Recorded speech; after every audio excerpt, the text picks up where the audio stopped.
বটবৃক্ষের বীজ সর্ষের দানার থেকেও ছোট হয়, কিন্তু যখন তা নিজের রূপ ধারণ করে তখন তা বিশাল বৃক্ষের আকার ধারণ করে, যা সহস্র বছর ধরে বেঁচে থাকে, ছায়া প্রদান করে, পাখিদের আশ্রয় প্রদান করে আর দেয় পথচারীদের বিশ্রাম করার স্থান। কেন? কারণ সেই ছোট বীজ তা মাটির ভেতরে গিয়ে নিজের খোলস ত্যাগ করে। অন্ধকারে থাকে সে, যতই আলো আসুক না কেন, যতই বর্ষা আসুক না কেন, সব সহ্য করে।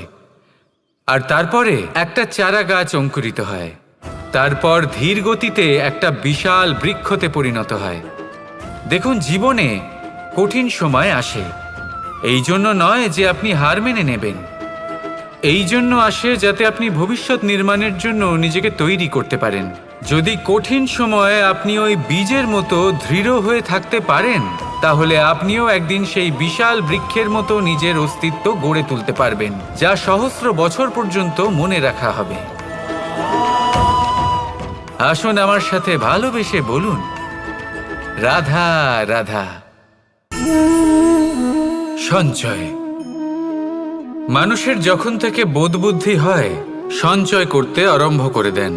সঞ্চয় করতে থাকেন ভোজনের, সঞ্চয় অর্থের, সঞ্চয় শক্তির। নিজের জন্য করেন, নিজের পরিবারের জন্য করেন, নিজের স্ত্রীর জন্য করেন, সন্তানের জন্য করেন, সন্তানের সন্তানের জন্যও সঞ্চয় করেন। সঞ্চয় করার জন্য ওনার কাছে অনেক কারণ রয়েছে, কারণ উনি এটা ভাবেন যে এই সঞ্চিত শক্তির জন্য কেউ ওনার কোনো ক্ষতি করতে পারবে না। মানুষ ভুলে যান একটা গুরুত্বপূর্ণ কথা, এই সত্য, উনি এই সংসারে খালি হাতেই এসেছিলেন আর এখান থেকে ওনাকে খালি হাতেই যেতে হবে। যা এখানকার তা এখানেই থেকে যাবে। আর যদি কিছু ওনার সাথে যায় তা হলো ওনার কর্ম, আর কিচ্ছু নয়। তাই যদি কিছু অর্জন করতে চান তাহলে শুভ কর্ম অর্জন করুন, আত্মশক্তি অর্জন করুন, কারণ পরলোকে এটাই হবে আপনার সম্পত্তি।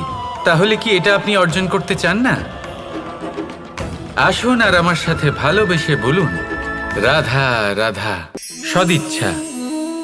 দেখতে গেলে 3 অক্ষরে তৈরি এই শব্দ, কিন্তু সমস্ত ত্রিলোক তার উপরেই আধারিত। আপনি এই সংসারে এসেছেন, তখন অবশ্যই শ্বাস নেবেন, কিন্তু তার বদলে আপনাকে কিছু তো দিতেই হবে। আপনার উপর নির্ভর করছে আপনি কি দেবেন। কি দেবেন এই সংসারকে, এই সমাজকে, নিজের পরিবারকে, আর তার বদলে কি নেবেন? যশ নাকি অপযশ? দেখুন, এক ছিল রাবণ, যে কিনা সমুদ্র পার করল সীতাকে অপহরণ করার জন্য, আর এক ছিলেন রামচন্দ্র, যিনি সমুদ্র পার করেছিলেন, সেতু বানিয়ে গিয়েছিলেন সীতাকে ফিরিয়ে নিয়ে আসার জন্য। দুজনেই সমুদ্র পার করেছিলেন, শুধু পার্থক্য ছিল সদিচ্ছাকে বোঝার, লক্ষ্যের। অনেক মানুষের যাত্রা একরকম হতেই পারে, কিন্তু আনন্দ তখনই লাভ করবেন যখন লক্ষ্য শুভ হবে, মহান হবে। এই লক্ষ্য দিয়ে এই সংসারের কল্যাণ হবে এবং মানুষের সম্মান হবে। যদি আপনার সংকল্প উচিত হয়, তাহলে আপনার লক্ষ্য উচিতই হবে, নয়তো শুধুমাত্র বিনাশ হবে। আর উচিত এটাই হবে যে বিনাশের হাত থেকে যেন নিজেকে বাঁচানো যায়, কি বলেন? তাই জীবনে যে লক্ষ্য স্থির করছেন, মনে রাখবেন তা যেন শুভ লক্ষ্য হয়। যদি এরকম হয়, তাহলে আপনার যাত্রা, আপনার জীবন দুটোই শুভময় হবে। আসুন আর আমার সাথে ভালোবেসে বলুন, রাধা রাধা। সুরক্ষা। এই সুরক্ষা আসলে কি? এটা কি কোনো কবচ নাকি কোনো সীমা? এই সুরক্ষা আসলে অন্য কিছু। আমাদের মাতা পিতা, আমাদের প্রিয়জন, আমাদের বন্ধু, এই সমাজ, আমাদের শুভাকাঙ্ক্ষী, আমাদের আত্মীয়, এনারা সবাই আমাদের জীবনে কোনো না কোনোভাবে সুরক্ষা দিয়ে থাকেন, একটা কবচ দিয়ে থাকেন কোনো না কোনো রূপে।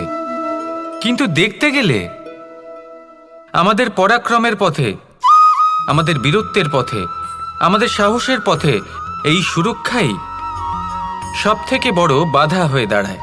একবার ভেবে দেখুন, যদি আপনি কোনো সুরক্ষাই না পান, বা যদি আপনি এই সুরক্ষা ভেঙে বাইরে আসতে পারেন, তাহলে আপনার বীরত্ব চরম সীমায় পৌঁছে যায়। কেন? কারণ তখন আপনি জানেন যে এই সংসারের সম্মুখীন আমাদের নিজেদেরই হতে হবে। আপনি বুঝে যান যে শত্রুর সম্মুখীন এবার নিজের বলের দ্বারা, নিজের পরাক্রমের দ্বারা, নিজের সাহসের দ্বারা করতে হবে। আর তখন আমাদের মনের মধ্যে এই শক্তি জাগ্রত হয়। এই শক্তি অন্তরেই বসবাস করে। শুধু এটা চিনে নিতে হবে, একে জাগ্রত করতে হবে। আর এটা সুরক্ষা ভেঙে যাওয়ার পরেই সম্ভব হয়। আর যারা নিজের শক্তি সম্পর্কে জানেন,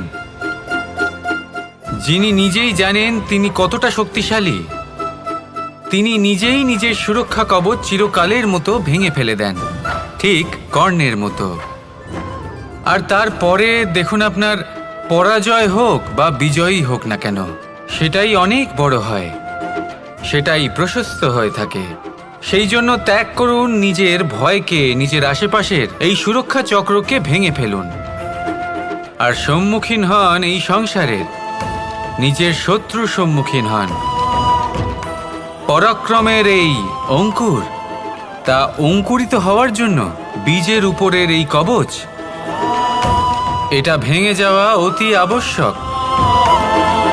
আসুন আমার সাথে ভালোবেসে বলুন, রাধা রাধা। কর্ম এবং ফল, দেখতে গেলে এই সমস্ত ব্রহ্মাণ্ড এই দুইয়ের মাঝেই স্থির হয়ে আছে। মানুষজন কর্ম করেন ভালো ফল লাভের আশায়, আর ভালো ফল লাভের আশায় উনি এটাই ভুলে যান যে উনি যে কর্ম করছেন তা কি করছেন। আমি বলেছিলাম কর্ম করুন ফলের চিন্তা না করে, কিন্তু কি কর্ম করছেন সেই বিষয়ে ভাবাটাও অত্যন্ত আবশ্যক।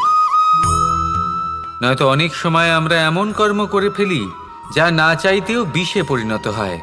যা হয়েছে দুঃশাসনের সাথে, দুর্যোধনের সাথে, গুরু দ্রোণের সাথে। একজনের মানসিকতা উচিত ছিল না, একজনের বিবেক উচিত ছিল না, আরেকজন যে পক্ষ নির্বাচন করেছিলেন সেই পক্ষ উচিত ছিল না। আর যা কিছু ওনাদের সাথে হলো, আপনার আমার আমাদের সকলের সাথে তা হতে পারে। আমি বলেছিলাম কর্ম করুন, ফলের চিন্তা করবেন না, কিন্তু এই কর্মের বিষয়ে বিচার করে দেখাটাও ততটাই আবশ্যক।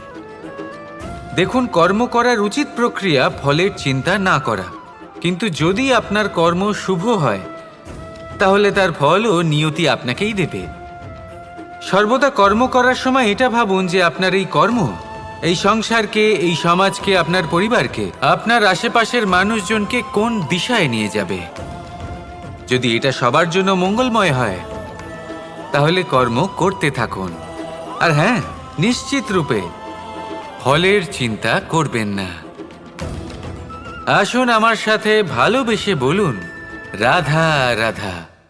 যখন আমরা হাঁটতে থাকি আর আমাদের পায়ে কাঁটা বিঁধে যায়, তখন মুখ দিয়ে আহ বেরিয়ে আসে, কান্না চলে আসে, আর অনেক সময় অভিশাপও বেরিয়ে আসে। কিন্তু আমরা কি কখনো এটা এইভাবে দেখেছি, এইভাবে ভেবেছি যে আমরা যে পথে চলেছি সেই পথে কাঁটা বিঁধেছে, নাকি আমরা সেই পথ নির্বাচন করেছি যাতে শুধুই কাঁটা রয়েছে? নাকি আমরা এভাবে ভেবে দেখেছি যে এই কাঁটা আমাদের কষ্ট দিতে এসেছে, নাকি এটা আমরাই বিছিয়ে রেখেছিলাম? সাবধান থাকা উচিত ছিল, কারণ কাঁটা বিঁধলে যন্ত্রণা হবে, চিৎকার করে ফেলতে পারি, মুখ থেকে অভিশাপও বেরিয়ে আসতে পারে। কিন্তু এই অভিশাপ শুধুমাত্র আমাদের তরফ থেকে অভিশাপ হয়, সামনের ব্যক্তিটির ওপরও নির্ভর করে। এবার সেই ব্যক্তি যদি এমন হয় যে ফুল আর কাঁটা এই দুই সমানভাবে গ্রহণ করতে পারে, তার কাছে অভিশাপও বরদানে পরিণত হয়। শেষ পর্যন্ত ব্যাপারটা দাঁড়ায় ভাবনা, চিন্তা, দৃষ্টিভঙ্গির ওপর। কারণ আপনার এই ভাবনাই সত্যি হয়ে সামনে আসে। সেই জন্য এই ভাবনা, চিন্তা, মানসিকতাকে গুরুত্ব সহকারে দেখবেন। এই বিবেচনা নিয়ে বিবেচনা করতে শিখুন। আমার কথার অর্থ হলো যে জীবনে যখন এরকম কিছু একটা ঘটবে তখন ভেবে দেখুন যে এরকম কেন হলো। আপনি কি এমন কোনো কর্ম করেছিলেন যার কর্মফল এটা? এমন কোনো কাজ যা অনুচিত ছিল, অসত্য ছিল, যা অভদ্রতার কারণ ছিল? ভেবে দেখা প্রয়োজন। দেখুন, ইচ্ছে হলো আপনার যে আপনি কি করতে চান, ভাবনা আপনার, সত্য আপনার, জীবন আপনার, সিদ্ধান্ত আপনার। আসুন আর আমার সাথে ভালোবেসে বলুন, রাধা রাধা। সময়, এই সময় আসলে কি? এই সময় একটা সরল রেখা তো কখনোই নয়। সময় হলো একটা চক্র, যেখানে এর আদি সেখানেই হলো এর অন্ত, আর যেখানে তা শেষ হয় সেখান থেকেই তার শুরু হয়। এই সময় একটা অত্যন্ত বিচিত্র চিন্তা, বিচিত্র ভাবনা, এ একটা বিচিত্র বস্তু যা কেউ বুঝতে পারেন না। এই সময়ের লীলা, এর কোনো প্রমাণ নেই, কোনো জ্ঞান নেই, কোনো পরিমাপ নেই। শুধু এটুকু আমরা জানতে পারি, যেখানে শেষ হবে সেখান থেকে একটা নতুন সূচনাও হবে। যা আজ আপনার কাছে আছে কাল অন্য কারোর কাছে যাবে, তারপরে তার কাছ থেকেও অন্য কারোর কাছে যাবে, তারপরে তার থেকেও ছিনিয়ে নেওয়া হবে।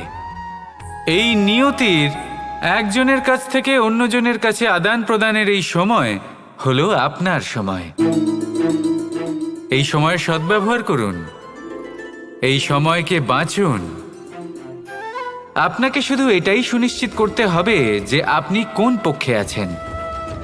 আর সত্যি বলতে কি, আপনার জীবনের পরিণাম নির্ভর করে আপনার নির্বাচনের ওপর।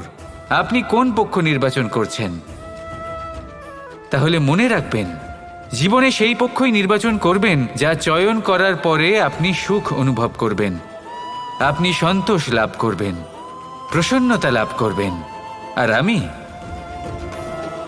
আমি এটাই সুনিশ্চিত করব যে এই পক্ষ যেন শান্তির পক্ষ হয়, এই পক্ষই যেন প্রেমের পক্ষ হয়। তাহলে চিন্তা করবেন না, আর আসুন আমার সাথে ভালোবেসে বলুন, রাধা রাধা।